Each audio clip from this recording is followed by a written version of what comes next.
Selamat siang, semoga hari ini kita semua diberi kesehatan. Perkenalkan, nama saya Budi Mangoloi. Pada kesempatan ini saya akan coba menjelaskan atau sharing terkait dengan forecasting. Jadi ada soal yang pertama, PT Emlog merupakan distributor berbagai macam merek tepung terigu untuk area Bandung Raya. Tepung terigu merek segitiga hijau, kemasan 1 kilo, adalah produk yang paling besar permintaannya setiap bulan. Data ada ditampilkan.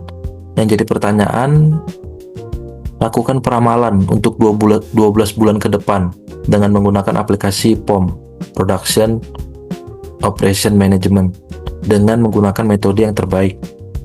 Yang B, jumlahkan hasil ramalan 12 bulan ke depan tersebut. Nah, jadi kita ke aplikasi POM-nya. Di sini sudah terlampir data penjualan. Ini penjualan ya, dari Januari sampai Desember. Nah, kita coba gunakan metode naif, solve.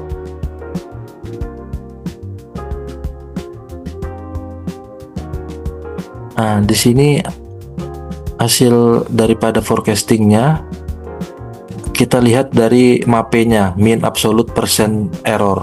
Jadi di sini errornya itu 22,4%. Kita akan cari metode mana yang menghasilkan error paling rendah, paling kecil. Edit data, kita gunakan metode yang lain, moving average. Di sini menghasilkan errornya 22,4 juga. Kita coba exponential smoothing. Kita coba. Nah, di sini errornya 20,8, lebih bagus sedikit daripada yang pertama tadi. Kita coba lagi metode yang lain, metode linear. Linear di sini memiliki errornya 11,13%, lebih bagus lagi daripada metode yang tadi. Kita coba gunakan metode aditif. Di sini metode aditif 11,4%. Tapi setelah saya coba-coba tadi, kita gunakan seasonnya, kita buat menjadi 6.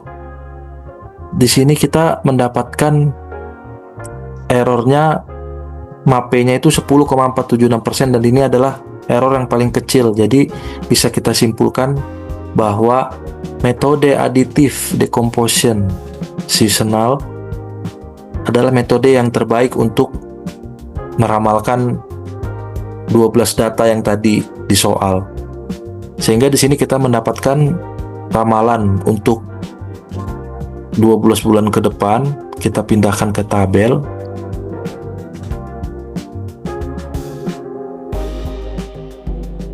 Nah, ini tabelnya. Ini data soal 12 bulan. Nah, ini data forecastingnya menggunakan metode yang tadi 12 bulan ke depan. Nah, jadi kita bisa lihat di sini pada bulan ketiga di soal, di bulan keempat turun, di bulan kelima naik lagi. Di forecastingnya juga dia turun, naik lagi. Di bulan ke-8 juga, di bulan ke-9, bulan 9 dia ke-10 turun, bulan ke-11 naik lagi. Di hasil forecastingnya juga sempat turun lalu naik lagi. Jadi ini cenderung naik ini hasil forecastingnya. Itu untuk jawaban yang A. Untuk jawaban yang B tadi, jumlah daripada 12 bulan hasil forecasting tersebut, di sini kita dapati 184.133 karton. Selanjutnya kita masuk ke soal nomor 2. Demand tepung terigu merek segi 4 hijau untuk 12 bulan ke depan didasarkan pada penjumlahan hasil ramalan 12 bulan ke depan pada soal nomor 1. PT Emlog membeli tepung terigu merek segi 4 hijau langsung dari pabriknya dengan unit cost sekian per karton, order setup cost sekian per order, sedangkan holding cost 15.000 sekian per karton per tahun. Lead time pemesanan dari pabrik ke distributor adalah 10 hari, sedangkan hari kerja dalam 1 tahun 340 hari. Dengan menggunakan aplikasi POM, hitunglah yang pertama economic order quantity EOQ, reorder point, order per period dalam 1 tahun, the annual cost, dan gambar grafik EOQ-nya. Oke, kita tadi sudah dapat di Excel-nya ini angka produksi untuk 1 tahun ke depan dari hasil forecasting kita. Kita masukkan datanya ke aplikasi POM. Nah, sebelumnya untuk aplikasi ini modulnya ini kita pilih inventory, sedangkan yang pertama tadi kita pilih modulnya forecasting. Karena sekarang kita sudah masuk ke inventory. Demand rate, permintaan dalam 1 tahun itu tadi angka dari Excel tadi. Setup ordernya ini dari soal. Holding carrying cost-nya juga dari soal. Kita masukkan unit cost-nya sekian. Days per year 340 hari dalam 1 tahun, dan lead time-nya 10 hari. Lalu kita solve.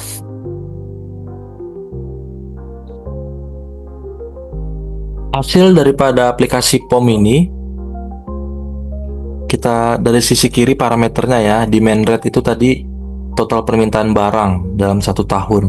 Ini yang kita hasilkan dari soal pertama tadi, 184.133 unit. Setup atau ordering cost di sini 2.100.038 rupiah. Holding atau carrying cost, biaya penyimpanan per unit barang di gudang dalam 1 tahun itu 15.038 rupiah. Unit cost, harga beli per unit barang 240.038 rupiah. Days per year 340, ini dari soal. Daily demand rate, ini adalah permintaan rata-rata per hari 541,5 atau 542 unit, didapat dari 184.133 ini dibagi, ini kan dalam 1 tahun dibagi 340 hari.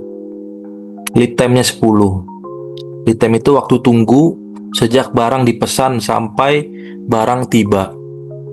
Kita masuk ke sebelah kanan solusinya daripada aplikasi POM ini. Optimal order quantity, jumlah pemesanan yang paling ekonomis atau paling optimal setiap kali memesan adalah 7.171,32 atau 7.172 unit. Angka ini meminimalkan total biaya persediaan, jadi yang paling optimal. Maksimum inventory level sama 7.171,32 unit, sama jumlahnya. Ini diasumsikan barang langsung datang sekaligus gitu. Average inventory itu di sini rata-rata jumlah persediaan yang ada di gudang 3.585,6 unit. Order per period, frekuensi pemesanan dalam satu tahun adalah sebanyak 25,6 atau 26 kali pemesanan dalam 1 tahun. Terkait biaya, di sini ada annual setup cost. Annual setup cost itu adalah total biaya pemesanan dalam setahun, 53.921.180 rupiah. Annual holding cost, biaya penyimpanan dalam setahun, 53.921.190 rupiah. Ada selisih sedikit. Jadi nilai holding cost dan setup cost ini hampir sama persis. Ini membuktikan bahwa kuantitas pesanan atau Q yang dipilih sudah sangat optimal, sesuai dengan prinsip EOQ, di mana biaya simpan sama dengan biaya pesan. Total inventory, holding ditambah setup cost. adalah total biaya pengolahan persediaan murni, yaitu 107.842.400 rupiah. Unit cost atau biaya atau total biaya pembelian barang dalam setahun adalah 44.198.920.000 rupiah. Ini didapat dari 184.133 unit ini dikalikan dengan harga per produknya, unit costnya 240.000, sehingga didapat 44 miliar sekian. Total cost including units, keseluruhan biaya yang harus dianggarkan perusahaan. Ya, ini adalah 44.306.760.000 rupiah. Ini didapat angkanya dari unit cost ditambah biaya ini, total inventory ditambah unit cost, sehingga mendapatkan total cost. Reorder point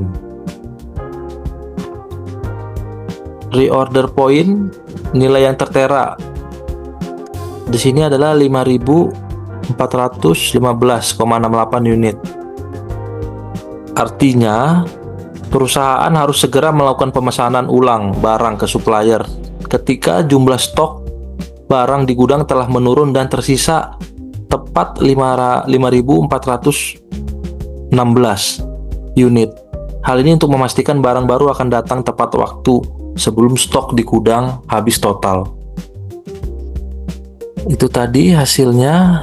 Coba kita lihat daripada kurvanya.